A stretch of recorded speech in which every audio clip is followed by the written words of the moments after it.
Ketika saya melihat kata-kata istirahat, saya geleng-geleng kepala. Saya bilang, berani-beraninya sekarang saya berpikir istirahat. Sementara detik ini teman-teman saya di Gaza dibantai dan mereka tidak diberi waktu istirahat. Berani-beraninya saya berpikir istirahat hari ini. Sementara keluarga saya, saudara-saudara saya di Gaza dibombardir, dibunuhi tanpa dikasih waktu untuk istirahat. Saya bilang, gak ada istirahat. Saya bilang, terima semuanya. Hari itu akhirnya saya diwawancara oleh banyak televisi. Pulang ke rumah di Bogor sudah ada 3 wartawan, 3 televisi mewawancara. Sampai malam, bangun tidur pagi-pagi sudah ada Al Jazeera wawancara. Assalamualaikum warahmatullahi wabarakatuh. Selamat datang di channel kami, channel berbagi ilmu dan pengetahuan.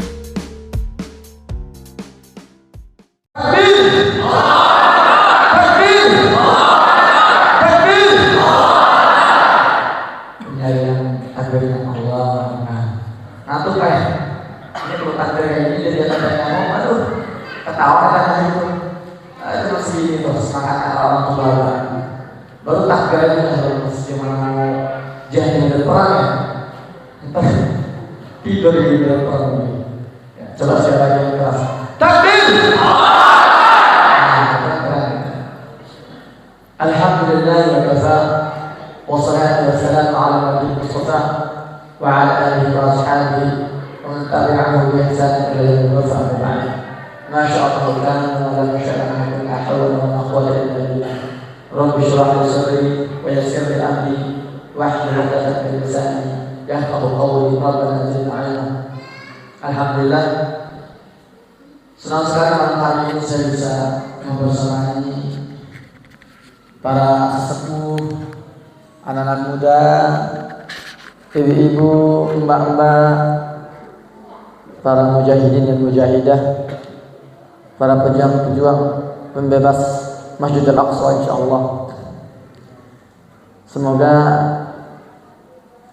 kita berkumpul malam hari ini Allah catat sebagai amal jihad kita fisabilillah, sebagai salah satu hujjah kita kelak bahwa kita ikut berjuang meski masih sebatas di majelis ilmu. Perkenalkan lagi, nama saya Muhammad Hussein, saya asli Bogor. Tadi sudah dikatakan oleh Ustaz, saya lahir tahun 88. Ya, jadi usia saya kurang lebih 36 tahun. Tapi wajahnya 25 tahun. Ya Bu ya. Saya asli Bogor, ibu saya namanya Ibu Siti Fatimah Adawiyah, orang Bandung. Ayah saya Ustadz Haji Muslim almarhum, orang Garut. Kami sekeluarga ini Ahlus Sunnah wal Jamaah. Banyak yang mengira ini saya ini seorang aktivis kemanusiaan. Latar belakang saya ini sebetulnya lebih banyak menghabiskan waktu saya mempelajari ilmu syar'i. Saya lahir, tumbuh dan berkembang di sebuah pesantren namanya Pesantren Al-Fatah di Cilengsi, Bogor. Itu pesantren yang dibuka dan dirintis dari nol oleh ayah saya almarhum Ustadz Haji Muslim tahun 80. Tahun 74 ayah saya juga merintis sebuah pesantren di Natar, Lampung Selatan. Di situ ada namanya Kampung Muhajirun. Ada masjid besar namanya Masjid An-Nubuwah. Itu juga ayah saya yang merintis. Setelah merintis pesantren di Natar, Lampung, beliau lalu hijrah ke Cilengsi untuk membuka pesantren di sana. Ayah saya ini subhanallah, beliau adalah salah satu alasan kenapa saya di Gaza. Beliau sosok yang memotivasi saya, yang mengedukasi saya, yang mengajarkan saya untuk memiliki rasa cinta, semangat berjuang untuk Palestina. Jadi saya ke Palestina ini Pak, ini bukan perjalanan setahun, 2 tahun, 3 tahun, 4 tahun.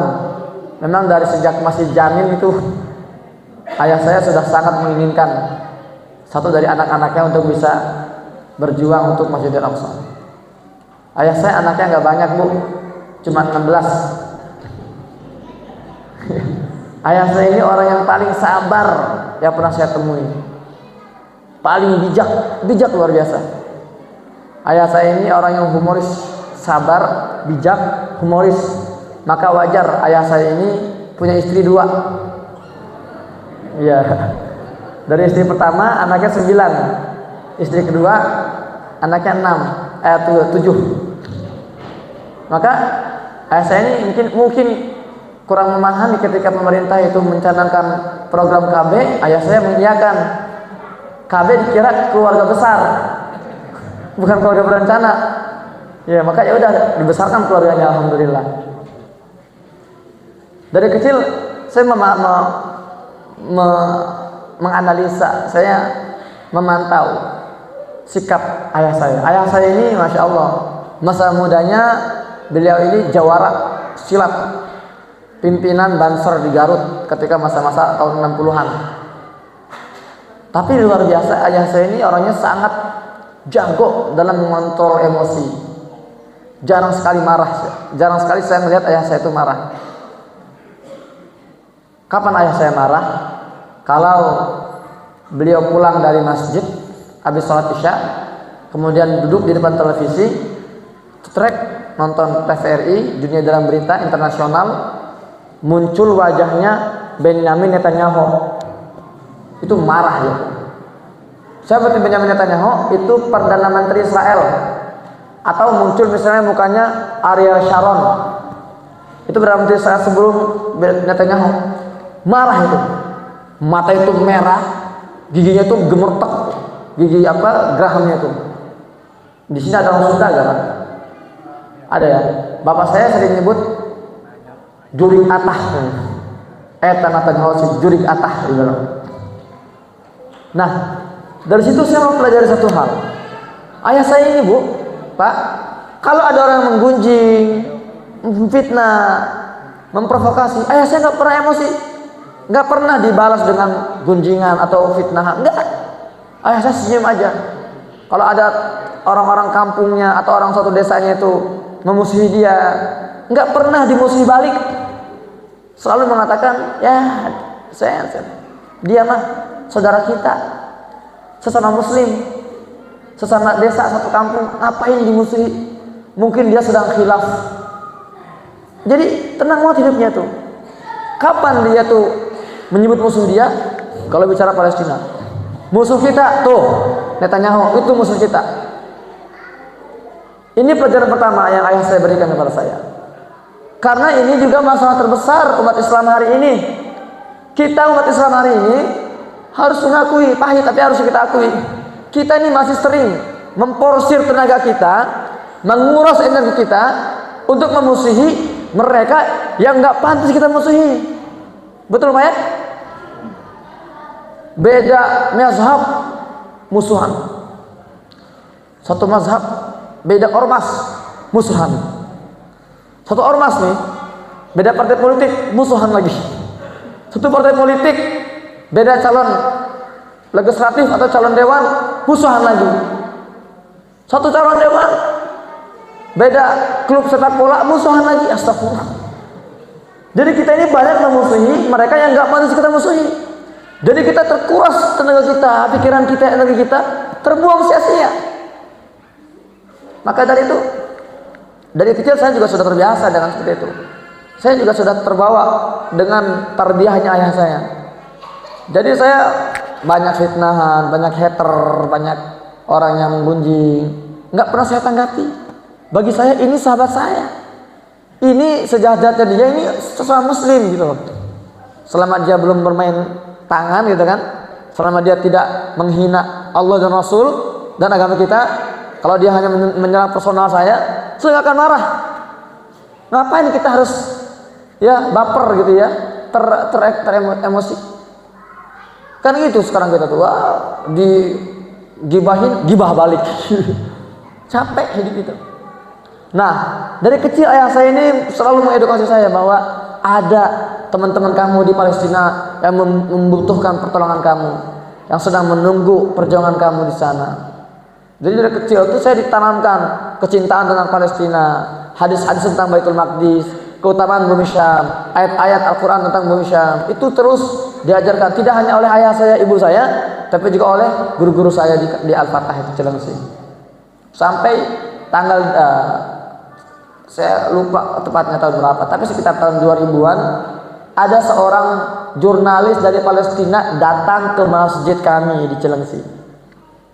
Dulu nggak kayak sekarang kan biasa ya, seperti imam dari Gaza ngimamin, biasa kan ya. Pernah kesini ya, ada imam dari Palestina? Pernah ya? Sekarang mah viral sana sini. Dulu tahun 2000 nggak ada, jarang sekali. Jadi saat itu ada seorang jurnalis Palestina ngisi di masjid desa kami, itu orang sekampung tuh ngumpul semua itu. Ngumpul, dan orang Palestina ini bicara di atas podium mimbar. Dia bilang, dunia ini ibarat seekor burung, ada sayap kanan, ada sayap kiri, dan Palestina adalah jantung burung itu. Maka barang siapa kuasai jantung itu, barang siapa kuasai Palestina, maka dia menguasai dunia. Memang itu kata-kata itu simple analoginya, tapi itu kenyataannya. Jadi kalau ada yang bertanya, sebetulnya apa sih tujuan Israel ini menjajah Palestina? Itu bukan masalah Israel, Pak. Itu proyek Barat. Israel ini cuma ujungnya doang. Tapi di belakang itu ada siapa? Amerika, Inggris, Prancis, Itali. Ini ada proyek orang-orang sekuler, orang-orang penyembah Dajjal, penyembah iblis di Eropa. Mereka Muslim ingin menghancurkan Islam dan peradaban umat Islam. Dengan cara apa? Dengan cara melemahkan umat Islam. Yaitu apa?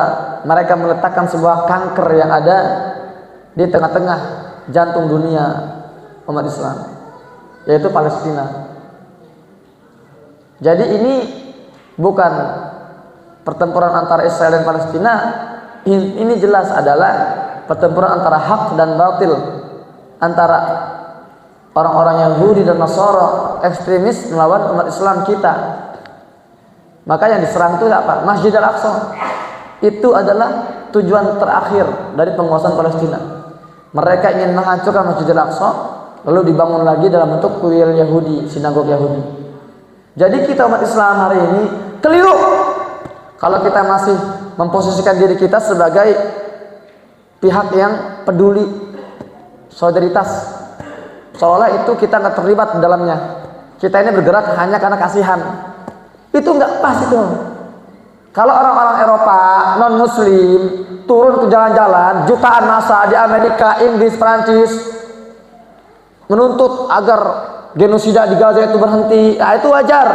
Itu mereka bergerak karena rasa kemanusiaan, kasihan mereka melihat anak-anak Gaza.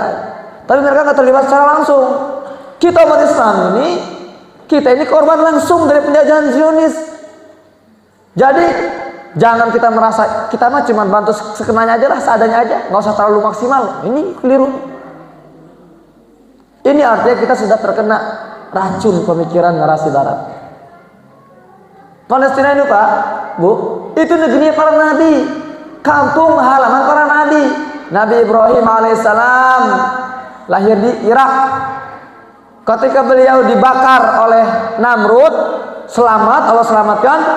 Kemudian beliau berusaha dibunuh lagi oleh Namrud, Allah selamatkan. Wa najainahu wa Lutun ilal ardi allati baraka fil alamin. Dalam surah Al-Anbiya Allah mengatakan, dan kami selamatkan Ibrahim alaihissalam dan Lut alaihissalam. Ini nabi yang juga mau dibunuh oleh orang-orang LGBT, kaum Sodom.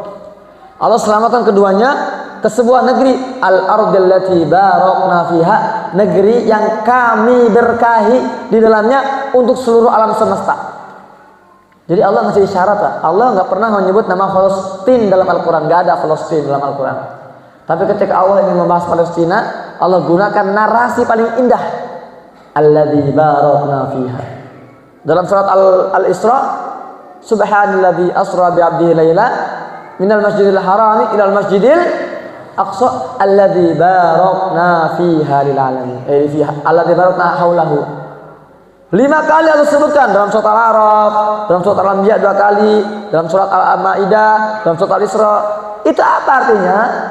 Itu pesan isyarat, wahai hamba-hambaku, ingatlah bahwa keberkahan kalian di dunia itu sangat tergantung dengan kondisi Masjidil Aqsa. Kenapa hari ini umat Islam tertindas di seluruh penjuru dunia? Di Syria ditindas, di Irak dibantai, di Afghanistan dihancurkan, di Myanmar diusir, di Cina Uighur dikurung. Kenapa? Karena hari ini keberkahan umat Islam sedang tersumbat oleh penjajahan di Palestina. Jadi cara kita untuk mengembalikan kemuliaan umat Islam hari ini dengan cara melepas sumbatan itu. Dan itu nggak bisa dilakukan kalau kita masih menggunakan tenaga sisa, pikiran sisa, harta sisa, energi sisa, waktu sisa. Ini masalah kita, Pak. Kita menjadikan isu Palestina ini sebagai isu sampingan, gitu Pak ya. Kita bantu kalau kita ingat aja, ini Palestina bantu Ini negeri para nabi. Nabi Ibrahim dari Irak hijrah ke Palestina. Punya anak, Nabi Ishak, Nabi Ismail, itu orang Palestina. Nabi Ishak punya anak, Nabi Yakub, itu orang Palestina. Nabi Yakub punya anak, Nabi Yusuf, itu orang Palestina. Nabi Musa, Nabi Shu'aib, Nabi Daud, Nabi Sulaiman, Nabi Zakaria, Nabi Yahya, Nabi Ilyasa, Nabi Isa. Kita semua mengaku beriman kepada para nabi dan rasul. Betul? Betul, Bu? Kita semua bercita-cita dikumpulkan di surga, dikumpulkan dengan para nabi dan rasul. Betul? Tapi hari ini kita melihat negeri para nabi dibantai, dijajah, dibombardir. Kita tenang-tenang aja. Itu mah urusan orang Palestina. Kita membantu seadanya aja. Nggak pantas kita nih mengharapkan surga Firdaus. Malu kita. Siapa kamu ini mau masuk surga bersama para nabi dan rasul? Negeri kami, kampung halaman kami dibantai. Kamu ngapain? Sementara Zionis itu, Pak, Amerika itu, Inggris, Eropa, mereka ketika menguasai, menjajah Palestina, mereka tidak pernah menggunakan energi sisa, tenaga sisa. Enggak. Mereka berbondong-bondong mengerahkan seluruh sumber daya manusia mereka, kekuatan politik mereka, kekuatan finansial ekonomi mereka, waktu mereka. Kenapa perjuangan kita ini kok setengah-setengah gitu loh? Enggak adil ini. Pantesan kita hidup terhina selama ini. Dan kita semua sering mendengar satu hadis yang sangat viral. Hadis dari Abu Hurairah, disepakati oleh Bukhari Muslim, muttafaqun alaih. Ketika bersabda Rasulullah SAW, la tushaddu rihal illa ila thalathat masajid. Al-Masjidil Haram, wal Masjid Nabawi, wal Masjidil Aqsa. Ini hadis sering kita dengar nih. Kata Nabi SAW, wahai umatku, jangan kalian ini maksain diri pergi jauh-jauh keluar rumah kecuali kalau kalian mau mengunjungi 3 masjid ini. Masjidil Haram di Mekah, Masjid Nabawi di mana, Bu? Madinah, dan Masjidil Aqsa di Palestina. Ini, Pak, ini bukan hadis semata-mata masalah kunjung mengunjungi. Ini adalah wasiat. Ini adalah titipan, amanat, perintah, instruksi. Wahai umatku, wasiatku untuk kalian semua. Sepeninggalku nanti, kalau aku wafat suatu hari nanti, aku titipkan pada kalian 3 masjid ini. Dijaga baik-baik. Sering-sering kunjungi, paksain. Kalau kalian nggak punya uang, paksain datang ke sana. Jangan sampai sepi. Jangan sampai kotor. Jangan sampai kosong. Jangan sampai rusak. Jangan sampai direbut oleh musuh. Itu amanat. Dan amanat itu bukan untuk orang Palestina saja, bukan untuk orang Saudi Arabia saja, untuk seluruh umat manusia. Tapi hari ini kita mengkhianati amanat itu. Kita hanya fokus Masjidil Haram, Masjid Nabawi, berkali-kali umroh, sebulan sekali, 2 bulan sekali. Kok bisa gitu kita itu tenang ibadah umroh di Masjidil Haram, Masjid Nabawi, sementara Masjidil Aqsa kosong, sepi, rusak. Kita lihat setiap tahun bagaimana Masjidil Aqsa ini. Umat Islam sedang i'tikaf, Kaum muslimat sedang i'tikaf, diserbu, ditembaki. Karpet sejadah tempat umat Islam ini salat diinjak-injak oleh sepatu kotor Zionis. Kenapa kita ini enggak emosi, enggak marah, yang benar-benar marah gitu loh. Ini kita Masjid Baitul Ma'mur Pak ya. Coba Pak kita bayangkan deh. Sepulang dari sini, selesai kajian, malam ini tiba-tiba jam 12 malam ada teriakan. Allahu Akbar, Allahu Akbar, Allahu Akbar. Masjid Baitul Ma'mur diserbu oleh orang-orang Cina komunis. Ribuan datang membakar masjid, merobek, injak-injak Al-Quran, merusak. Yang sedang sholat dibubarkan. Kira-kira kita emosi gak Pak? Marah gak kita? Bisa tidur gak kita malam hari ini? Gak akan bisa tidur kita. Selama Masjid Baitul Ma'mur ini dikuasai oleh penjajah itu, selama kita gak akan tenang. Kita akan terus bergejolak darah kita itu. Kita akan siap mengorbankan darah dan nyawa kita untuk membebaskan Masjid Baitul Ma'mur. Betul? Kenapa tidak seperti itu dengan Masjidil Aqsa? Kenapa kita hidup tenang-tenang? Suatu hari saya di Gaza, saya diundang oleh sahabat saya, orang Gaza, anak muda dari keluarga Abu Sidu namanya. Dia ngundang saya ke kantornya. Kita ngopi bareng. Dia curhat ke saya. Akhi Muhammad Hussein, "Lau ta'raf kam ana za'lan minal muslimin al-yawm." Dia bilang, "Antum tahu gak betapa saya kecewa terhadap umat Islam hari ini. Saya marah terhadap umat Islam dunia." Saya bilang, "Ada apa? Kenapa kamu marah?" Apa dia bilang? "Kenapa umat Islam ini kok sebegitu acuhnya terhadap kami di Palestina? Kenapa sih? Abai, cuek, nggak mau menoleh ke arah kami, itu nggak mau. Mereka mau menoleh ke arah kami kalau anak-anak kami dibunuhi dulu, darah kami mengalir, rumah-rumah kami dihancurkan, baru mereka mau menoleh ke arah kami. Serendah itukah nilai kami di mata umat Islam sampai mereka harus dipancing dulu dengan darah baru mau menoleh ke arah kami?" Itu masalah kita Pak. Padahal yang sedang diperjuangkan oleh warga Gaza ini bukan tanah mereka, itu tanah wakaf umat Islam itu. Maka kalau hari ini ada yang mengaku Muslim tapi masih bisa hidup tenang, tidak tergerak, tidak marah terhadap yang terjadi di Palestina, itu ada yang salah dengan keimanannya itu. Ada yang rusak, error dengan akidahnya itu. Mungkin sudah terlalu masuk terlalu banyak harta-harta haram yang dia makan sampai keras hatinya itu. Hari ini Pak, Gaza sudah hari ke-114 dibombardir, belum berhenti. Ya saya ngikutin berita itu, teman-teman saya terus ngirimin kabar di sana itu. Setiap kali saya buka berita, 20 orang syahid, 50 orang syahid, setiap kali buka itu. 114 hari. Ini sudah 26.000 yang dibunuh. 11.000 diantaranya anak-anak. Di Syria Pak, di Syria perlu 12 tahun untuk membunuh 10.000 anak-anak, 12 tahun. Di Irak perlu 11 tahun, 3.000 anak mati. Di Afghanistan perlu 12 tahun, 5.000 anak mati. Di Gaza 100 hari 11.000 anak-anak dibunuh. 8.000 wanita kaum muslimat dibunuh. 65.000 yang terluka.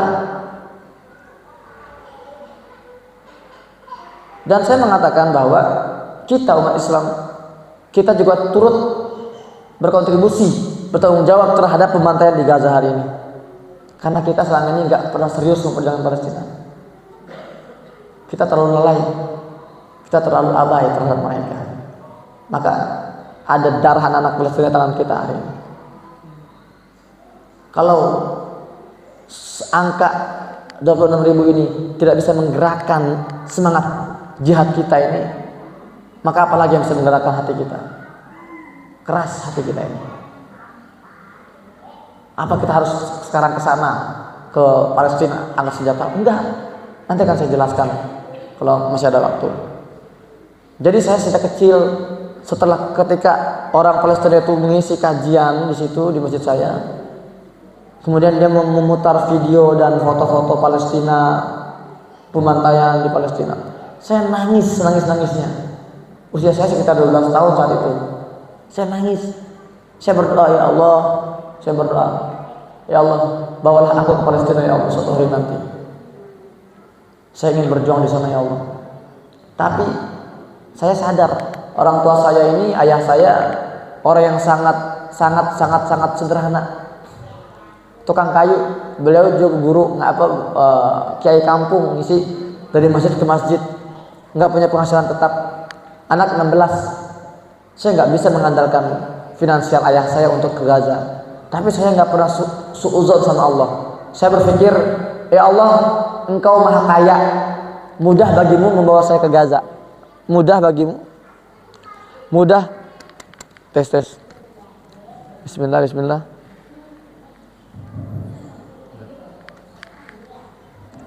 Mudah bagimu membawa saya ke Gaza ya Allah. Tapi saya juga enggak lantas pasif. Saya berdoa hari itu, berjanji. Mulai hari ini saya berjanji saya akan membabi buta dalam belajar bahasa Arab. Karena kan saya tahu bahasa Arab adalah bahasa utama di Palestina. Kalau saya semangat ambisi ke sana tapi nggak bisa bahasa Arab, ngapain saya? Jadi beban. Saya berjanji hari itu saya akan mati-matian belajar bahasa Inggris. Saya harus punya hafalan Al-Quran. Saya harus bisa azan. Itu 4 hal, itu pikiran polos saya sih ketika usia 12 tahun. Bagi saya, kalau saya bisa punya bahasa Arab, bisa bahasa Inggris, punya hafalan Quran dan bisa azan, saya bisa survive, saya bisa bertahan dimanapun saya tinggal. Itu adalah keyakinan saya saat itu. Akhirnya saya mati-matian. Alhamdulillah Pak, MI 6 tahun, MTS 3 tahun, Aliyah 3 tahun, 12 tahun saya belajar, saya lulus.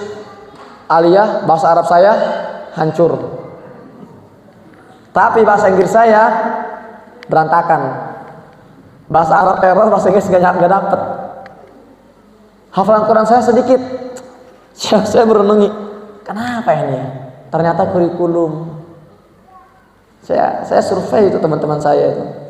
Saya mikir, padahal saya waktu sekolah itu Pak, saya sering juara 1, juara 2, juara 3, saya termasuk yang paling cerdas menurut mereka ya, menurut guru-guru saya. Kalian saya pun selalu juara itu. Tapi ketika selesai Aliyah, saya mikir-mikir kok bahasa Arab saya belepotan, bahasa Inggris saya nggak benar. Ternyata kurikulumnya sampai sekarang ini masih kita adopsi nih. Ini mohon maaf kalau ada guru di sini, kalau ada guru-guru ya, saya akan sampaikan apa adanya. Ini Pak, opini saya, silakan boleh setuju atau enggak. Tapi kurikulum yang sedang kita pelajari hari ini untuk anak-anak kita itu kurikulum sampah. Yang tidak mencerdaskan tapi hanya membodohi anak-anak kita. Anak kelas SMP diajarin biologi, ada gambar apa namanya itu? Saluran untuk apa? Alat untuk regenerasi itu. Produksi. Ya itu nggak benar itu. Dengan tontonan di luar sekolah yang ngeri banget itu. Anak SMP, anak SMA dipaksa untuk belajar kimia, fisika sampai mendalam rumus-rumus mendalam. Itu demi Allah enggak berguna dan enggak tersisa sama sekali.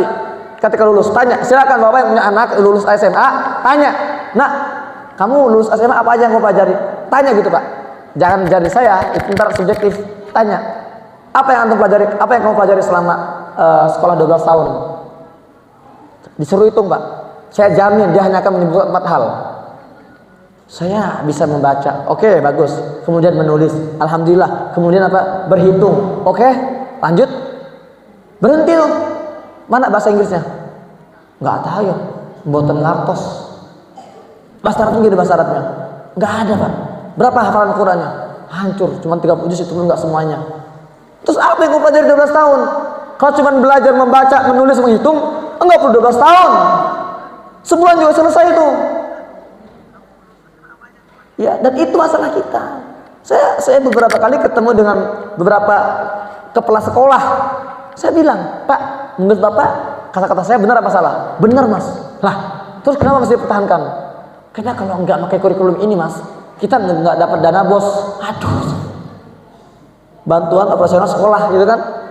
Itu namanya sandra, kita lagi diikat. Jadi kita lebih mementingkan dana bos dibandingkan masa depan anak-anak kita. Sekarang anak kita ini Pak, setiap hari berangkat jam 7, pulang jam 12, jam 1. Itu nggak belajar itu. Apa ini? Pacaran, nyari pacar. Berzina itu. Jangan kaget. Jadi kita sekarang kalau ada survei 70% anak SMA ini perempuannya sudah tidak virgin. Bener ya? Itu banyak kejadian itu. Jangan salahin guru sekolahnya. Kita sebagai orang tua punya tanggung jawab. Itu saya tahun 2006 itu. Apalagi sekarang ya pergaulan semakin parah, ngeri. Makanya saya tuduh, saya benar-benar frustasi saya. Aduh, gimana saya mau ke Gaza, saya bilang, dengan skill saya kayak gini. Akhirnya saya berpikir, oke lah, paling enggak saya ini harus punya sebuah skill untuk mengolah informasi. Makanya saya kuliahnya jurnalistik. Lulus dari Aliyah, saya ambil jurnalistik. Itu Pak, Bu, harusnya 4 tahun selesai itu. Saya cuma 1,5 tahun selesai. Menyelesaikan diri. Iya, bagi saya kuliah ngapain saya lama-lama ya saja. Ngapain lama-lama 4 tahun nunggu ijazah. Nggak tahan saya. Yang penting saya dapat skillnya, basic dasarnya saya tahu apa itu jurnalistik, bagaimana fondasi-fondasi prinsip-prinsipnya, udah tinggal saya kembangkan. Tapi saya nggak lantas keluar lalu nganggur, enggak. Kenapa saya tinggalkan jurnalistik? Karena hari itu saya mendengar ada pondok di Meranggen, Demak, Jawa Tengah, itu membuka pendaftaran pondok Nahwu Shorof, mempelajari Nahwu Shorof, ilmu alat, ilmu mantiq, ilmu balaghah. Langsung saya kejar, saya bilang ini yang saya cari, saya bilang. Saya tinggalin untuk kampus saya naik kereta langsung ke Bogor, ke Meranggen, Demak, mondok di sana. Itu harusnya Pak 2 tahun programnya baru selesai. Saya 11 bulan selesai, alhamdulillah. Menyelesaikan diri. Mondok mah ngapain lama-lama sih? Yang penting saya, tapi masya Allah, jujur ya, mungkin itu berkah dari kiai saya ya, Kiai Fadil Ali Siraj. 11 bulan itu saya benar-benar hidup dalam kenikmatan luar biasa. Kiai saya itu keras, orangnya itu keras banget. Tapi di situ nikmatnya. 11 bulan saya jadi mahir i'rab itu. Marfu'at, mansubat, i'rab ya namanya mahfudat, al-kalam wa lafzul maqam fi bilati. Lancar saya baca Al-Qur'an itu jadi enak, bisa bongkar pasang ayat-ayat itu. Paham sampai ke detail-detailnya. Sampai ketika saya kuliah di Gaza, Pak.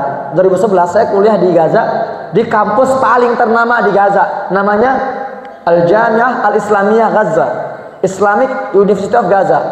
Di semester pertama ada mata kuliah namanya An-Nahwu Al-Arabi. Ini mata kuliah Nahwu Shorof, tapi untuk level orang-orang Arab. Bersama saya saat itu ada 100 lebih mahasiswa. Kita kan saingan ya di satu mata kuliah itu. Ketika ujian semester, dari 100 lebih mahasiswa itu nggak ada yang dapat nilai sempurna kecuali 2 orang. Di antaranya Muhammad Hussein dari Indonesia. Itu berkahnya apa? Mondok di Meranggen itu. Aneh, padahal Pak di Meranggen itu saya kalau kuliah itu belajar itu mondok itu sehari cuma 2 jam, 3 jam, nggak lama, nggak kayak sekarang 2 jam 7 sampai jam 12 sampai jam 1. Sedikit belajar itu. Dan kiai saya tuh seringkali ninggalin anak-anak, saya mau ke Jakarta dulu 2 minggu, kalian silakan salin kitab ini. Gitu doang. Kami cuma sedikit belajarnya, tapi amal solehnya diperbanyak. Belajar cuma 2 jam, sisanya ngapain? Nyangkul, ngaduk semen, nembok. Itu sehari tuh.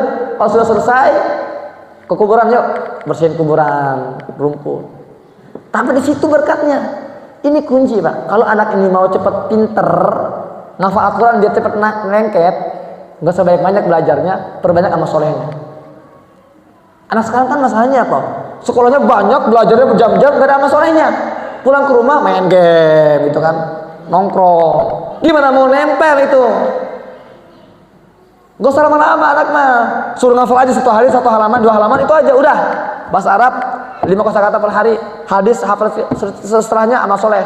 Bantu bapaknya kerja di mana kayak.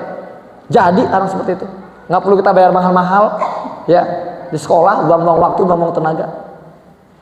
Tapi yang unik, ketika saya sudah menguasai i'rab, nahwu sorof, saya baru paham ternyata enggak semua yang menguasai nahwu sorof kitab kuning itu mahir berbahasa Arab percakapan. Betul Pak ya?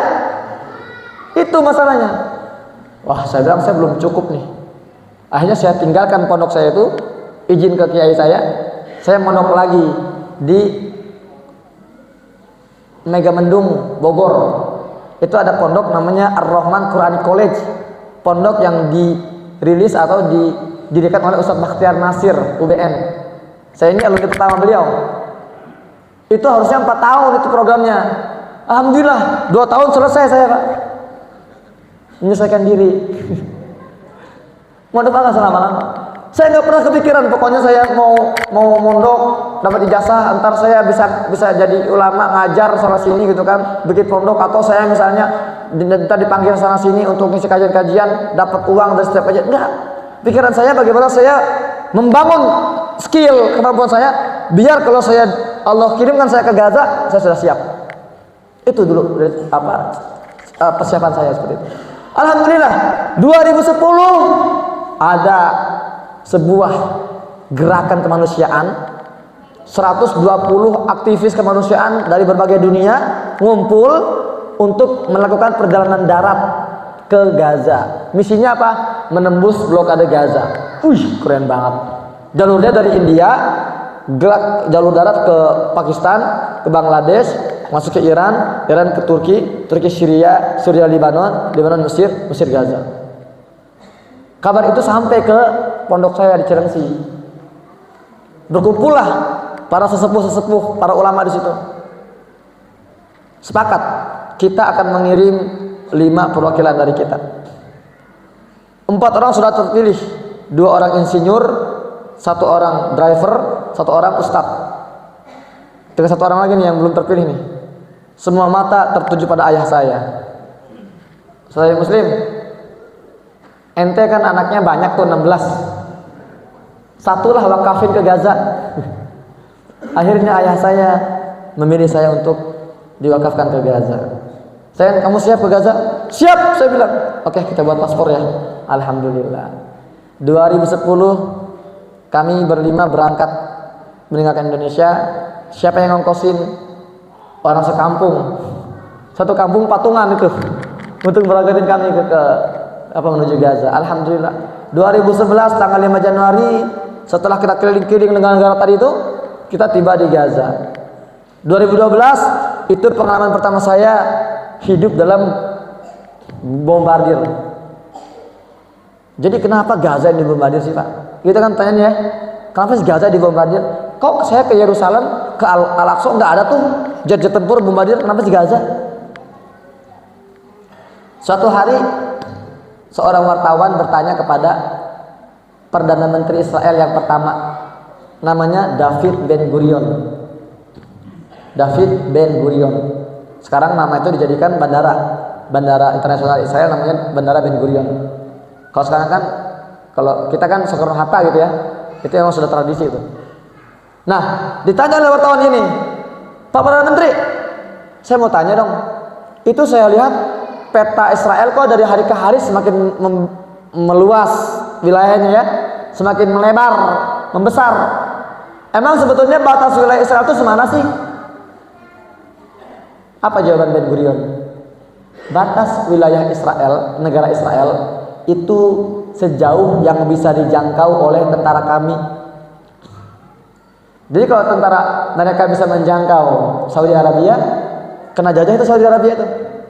Kalau tentara mereka bisa menjangkau Yordan, menjangkau Mesir, terjajah semua itu. Bahkan kalau tentara mereka bisa menjangkau tulang bawang barat, Tubaba, ya kena kita ini. Tapi hari ini Israel sedang terbentur oleh satu batu yang kokoh, yang sangat keras yang bernama Gaza. Itulah alasan kenapa mereka ini nggak bisa ekspansi. Itulah kenapa sejak 2008, 2009 ini Gaza dibombardir. Kita ingat ya Pak ya, 2009 pernah kan terjadi kan bombardir parah di Gaza itu. Dulu saya masih di Indonesia tuh. Gaza dibombardir dengan jet tempur, dengan tank baja. Gaza menolak untuk menyerah. Gaza bertahan sampai menginspirasi seorang musisi Inggris saat itu, Michael Hart. Saking dia tuh kagum dengan kekuatan Gaza ini, dia terinspirasi dan dia menulis sebuah lagu, We will not go down in the night without the fight. Artinya apa tuh? We will not go down, kami nggak akan tunduk malam hari ini tanpa melawan. You can burn up from us and our homes and our school, but our spirit we never die. Kalian bisa membumi hanguskan masjid-masjid kami, rumah-rumah kami, sekolah-sekolah kami, tapi semangat kami gak akan padam. We will not go down Gaza tonight. 2009 misi Israel gagal menaklukkan Gaza. Gaza bertahan. Mereka menarik mundur pasukannya. 2012 sesudah di Gaza, lagi-lagi mereka nyerang Gaza dengan misi yang sama, menguasai Gaza. 8 hari kalau dibombardir, gagal. Kalau saya bilang dibombardir, Pak, itu per hari itu bisa 1000 bom jatuh ke Gaza itu, dari darat, laut, udara. Gaza bertahan 2012. 2 tahun kemudian 2014 lagi-lagi Gaza dibombardir. Lebih brutal, lebih lama, 51 hari Gaza dibombardir. Gaza menyerah? Enggak, Gaza bertahan. Israel mundur lagi. 2021 itu pengalaman ketiga saya hidup dalam bombardir. Lebih brutal, lebih parah, lebih masif. 14 hari kami dibombardir, Gaza bertahan. Jadi kalau ada yang mengira saya ini saksi mata, ya mana? Nggak ada tulisannya. Biasanya ada saksi mata dari Gaza. Saya bukan saksi mata, Pak. Saya korban selamat. Korban selamat. 3 kali di agresi militer, saya selalu dihubungi oleh Kemenlu. Mas Husen, Gaza sedang dibombardir nih. Ayo evakuasi, Mas. Dan saya selalu menolak. 3 agresi, 3 kali saya menolak evakuasi. Karena bagi saya saat itu masih bisa bergerak sebagai seorang jurnalis. Kenapa saya nggak ikut perang, angkat senjata? Ya, kan kita lagi mau angkat senjata ke sana, jihad sekarang. Nggak masuk kriteria, Pak. Ada kriterianya. Pak Kosam itu nggak sembarangan milih orang. Dan juga teman-teman saya di Gaza sepakat, ente jangan perang. Kalau ente perang cuma 1-2 orang yang ente bunuh 3 orang. Ente cocok jadi jurnalis. Kalau ente jadi jurnalis, jadi wartawan, kamu bisa menyentuh jutaan hati, bisa membuka jutaan mata. Itu yang kita butuhkan, kata mereka. Maka oke, saya stay sebagai jurnalis. Masing-masing punya perannya kan. Malah lebih strategis saya sebagai jurnalis gitu. Karena orang Gaza ini nggak bisa bahasa Indonesia, jadi saya yang menjadi lidah mereka. Dan kita ini kan nggak paham bahasa Arab nih, jadi saya menjadi mata-mata dan telinga bapak-bapak semua di Gaza. Itulah kenapa saya bikin channel YouTube Muhammad Hussein Gaza untuk memberikan edukasi dari Gaza itu. Nah, saya tetap stay selama 3 agresi itu karena saya masih bisa akses internet. Meskipun listrik cuma beberapa jam per hari itu, paling tidak internetnya masih bisa saya akses. Tapi 7 Oktober 2023 ini berbeda. 4 agresi sebelumnya, 2008, 2012, 2014, 2021, itu Israel hanya mengumumkan sandi militer, operasi militer sebutnya. Operasi militer. Tapi 2023 ini, 7 Oktober, untuk pertama kalinya Israel mendeklarasikan perang sejak 50 tahun terakhir. Mereka terakhir kali mendeklarasikan perang tahun 73, perang Yom Kippur. Setelahnya mereka nggak pernah deklarasi perang. Kali ini mereka mendeklarasikan perang, dan bukan melawan sebuah negara, tapi melawan sebuah wilayah kecil bernama Jalur Gaza, yang luasnya hanya 360 km persegi. Kalau saya bandingkan dengan luasnya Tubaba, ini luasnya 1200 km Tubaba. Gaza itu seperempatnya berarti kan, 360 km atau sepertiganya ya, seperempatnya lah, kecil. Tapi Israel tahu mereka memerangi Gaza nggak akan bisa mereka mengalahkan Gaza seperti yang udah. Makanya kali ini mereka dibantu secara langsung oleh Inggris oleh Amerika, oleh Jerman. Inggris Amerika mengirimkan kapal-kapal tempurnya, kapal-kapal induk mengangkut tentara-tentaranya, pasukan elitnya, teknologi militernya dibawa semua ke Israel untuk menghabisi Gaza yang luasnya 1/4 Tubaba ini. Jerman mengirimkan 10.000 amunisi, artileri dan tank-tank baja. Dan 24 negara Eropa lainnya juga ikut membantu perbendaharaan, logistik dan sebagainya untuk melawan Gaza sekecil itu. Dan sudah 114 hari Gaza gak tumbang loh, dikeroyok separah itu. Saya akan kasih gambaran Pak ya. Hiroshima, Nagasaki yang ada Jepang itu luasnya 900 km persegi, dibombardir oleh Amerika dan sekutu-kutunya, dihujani dengan 12.000 ton bahan peledak. Satu hari nyerah Jepang tuh, angkat bendera putih, menyerah. Gaza Pak dikeroyok, tidak hanya Amerika, Israel, Inggris. Ini kan 3 negara adidaya kan, Inggris, Amerika, Israel, kemudian juga Jerman dan dukungan-dukungan negara Eropa. Sudah 3 bulan lebih. Tahu Pak berapa ton yang sudah jatuh ke Gaza? 70.000 ton bahan peledak. Apa Gaza menyerah? Takluk? Enggak. Kok bisa gitu? Enggak logis. Emang enggak logis, serius. Saya mau tanya nih, Tubaba luasnya 4 kali lipat Gaza. Kira-kira kalau Tubaba dikeroyok oleh Amerika, Inggris, Israel dengan ratusan jet tempur, ribuan tank baja, kira-kira Pak bertahan berapa hari Pak?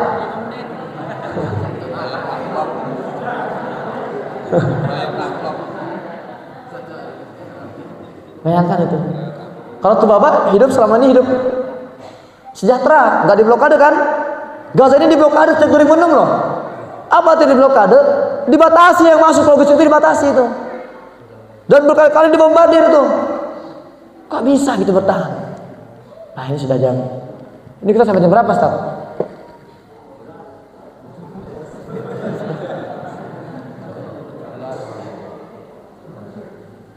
Oke, sampai jam 4 subuh. Saya ini kan 12 tahun tinggal di Gaza Pak. Masa saya disuruh sharing rangkum dalam waktu sejam apa yang saya sampaikan? Ini saya baru prolog ini loh, belum mulai materi kita ini.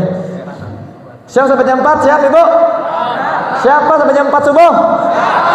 Saya nggak siap. Saya dari pagi sudah ada berapa? 3 acara saya dari pagi ini. Ya di Bandar Lampung, kemudian di Poncowarno, di mana tadi itu. Inilah titik keempat. Malam ini saya harus bergerak ke Palembang. Besok jam 9 saya ada acara di Palembang gitu. Ya. Nah, jadi kita akan persingkat aja. 2023 akhirnya saya dikontak lagi oleh Kemenlu. Mas Husein, ini parah ini. Israel ini bukan sekedar seperti sebelum-sebelumnya. Benar-benar kalap mereka. Benar-benar brutal kali ini. 5 hari pertama serangan tahun ini Pak, 2023, itu kehancuran di Gaza sudah melampaui 4 agresi sebelumnya. Kalau digabung itu lebih parah 5 hari awal serangan ini. Yang ditarget rumah sakit, sekolah-sekolahan, masjid-masjid, perkantoran. Setiap hari saya di Gaza itu, di Rumah Sakit Indonesia, saya sempat 5 hari di situ. Di awal perang itu, saya menyambut ratusan jenazah setiap hari itu, anak-anak dan wanita. Dan mereka tidak hanya mentarget sipil. Teman-teman saya jurnalis, 120 jurnalis dibunuh beserta keluarganya. Tim medis, dokter, perawat, tim ambulan, 400 tim medis dibunuh sejauh ini. 90 profesor dibunuh dengan sengaja. Memang ada pembantaian genosida di sini. 2,3 juta warga Gaza hari ini hidup di bawah dentuman bom. Sekarang detik ini kita ngobrol ini, mereka masih dihujani bom dan mereka cuma mengandalkan 6 unit ambulan hari ini. Di wilayah utara Gaza bantuan nggak masuk. Teman saya kirim saya pesan, hari ini kami baru memakamkan 2 anak yang mati kelaparan. Kami hari ini bertahan dengan memakan dedaunan dan rumputan. Sebagian keluarga bertahan dengan memakan pakan ternak. Sebagian lagi terpaksa menyembelih kucing untuk bertahan hidup. Ibu hamil setiap hari ada sekitar 400-an orang melahirkan. Banyak yang tidak terhandle, banyak yang meninggal karena pendarahan. Banyak anak-anak yang keguguran karena bombardir sana sini. Ada yang harus disesar, terpaksa disesar tanpa obat bius. Karena tidak ada obat kebutuhan medis terbatas. Itu kondisi Gaza hari ini. Maka kali ini saya menjawab, oke, saya akan evakuasi. Kata Kemenlu, Mas, antum harus pulang dulu, Mas. Antum masih dibutuhkan di Indonesia. Maka saya menerima tawaran evakuasi tanggal 12 Oktober. Tapi itu nggak gampang, Pak. Saya evakuasi ini harus bergerak menuju Rafah, perbatasan satu-satunya yang masih dibuka. Itu pun nggak setiap hari, nggak setiap 24 jam. Dan saya harus melewati satu jalan namanya Jalan Salahuddin. Ini jalur maut, banyak mobil-mobil warga lewat situ, boom, dibombardir. Saya membawa istri saya, anak-anak saya harus melewati jalur itu. Drone, pesawat tanpa awak Israel terus mengitari langit Gaza, jet tempur terus membombardir kanan kiri, duh. Saya bergerak ke perbatasan Rafah, sampai di sana jam 8 pagi, jam 9 pagi, kami nunggu berjam-jam sampai jam 4 sore, nggak boleh lewat saya. Ditolak. Kembali lagi saya ke rumah, lewat jalur yang sama. Besoknya berangkat lagi, gagal lagi. 4 kali saya gagal tuh.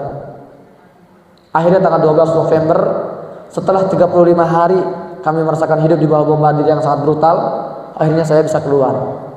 14 November kami take off, terbang dari Bandara Kairo, Mesir. 15 November landing di Bandara Soekarno-Hatta, Jakarta. Ketika mendarat, saya lihat ada pesan WhatsApp masuk banyak. Di antaranya dari keluarga saya. Kakak saya ngirim, "Sen, kamu ini kan baru keluar dari wilayah konflik, dari perang yang sangat brutal. Ini sudah banyak televisi, radio yang ngantri mewawancara. Sudah banyak podcast, sudah banyak masjid yang mau mendaftar, mau kamu datangi. Tapi kami sekeluarga sepakat, kami menyediakan 3 hari dulu buat kami ini istirahat dulu 3 hari." Ketika saya melihat kata-kata istirahat, saya geleng-geleng kepala. Saya bilang, berani-beraninya sekarang saya berpikir istirahat. Sementara detik ini teman-teman saya di Gaza dibantai dan mereka tidak diberi waktu istirahat. Berani-beraninya saya berpikir istirahat hari ini. Sementara keluarga saya, saudara-saudara saya di Gaza dibombardir, dibunuhi tanpa dikasih waktu untuk istirahat. Saya bilang, "Dari istirahat." Saya bilang, "Terima semuanya." Hari itu akhirnya saya diwawancara oleh banyak televisi. Pulang ke rumah di Bogor sudah ada 3 wartawan, 3 televisi mewawancara. Sampai malam, bangun tidur pagi-pagi sudah ada Al Jazeera wawancara. Sampai sekarang ini saya belum istirahat ini. Saya sudah ke Jawa Tengah, Jawa Timur, ke Medan dan sekitarnya. Satu hari saya bisa 5 titik, Kak. Kalau Sabtu Minggu, kajian subuh, duha, zuhur, asar, sama isya. Dan saya selalu mengatakan, saya pulang ke Indonesia ini bukan untuk healing, bukan untuk rehat, bukan untuk istirahat. Saya pulang ke Indonesia untuk melanjutkan perjuangan saya yang belum selesai. Alhamdulillah, saya harap semangat ini juga antum rasakan. Tugas saya adalah menyampaikan informasi ini, dan tugas antum semua hari ini menyerap informasi ini untuk disebarkan lagi edukasi yang lain. Jangan sampai kita kalah oleh media-media hari ini yang terus membuat isu ini tenggelam, agar kita kembali tidur, agar kita kembali lalai terhadap Palestina. Itu yang mereka inginkan. Maka tugas kita, saya sudah menyampaikan kewajiban saya, menyampaikan apa yang saya lihat, saya rasakan. Sekarang tugas-tugas Bapak semua hari ini pulang dari sini, ya ngumpul dengan siapapun, bahas tentang Palestina. Jangan sampai tenggelam isu Palestina. Itu prolog dari saya. Semoga bermanfaat. Kita akan masuk sesi tanya jawab ya. Tapi sebelum saya buka sesi tanya jawab, tolong Pak, siapkan kalau mau bertanya, siapkan pertanyaan yang paling radikal. Jangan pertanyaan-pertanyaan yang ada jawabannya di sosial media, di internet, tanya ke saya. "Ustadz, berapa sih luas Palestina?" Itu mau lihat di Google. Jangan tanya saya. tanya yang kira-kira mengganjal di kepala itu. Semoga saya bisa menjawabnya. Semoga bisa memberikan jawaban yang memuaskan. Demikian akhir qouli hada. Astaghfirullah wa lakum. Assalamualaikum warahmatullahi wabarakatuh. Waalaikumsalam.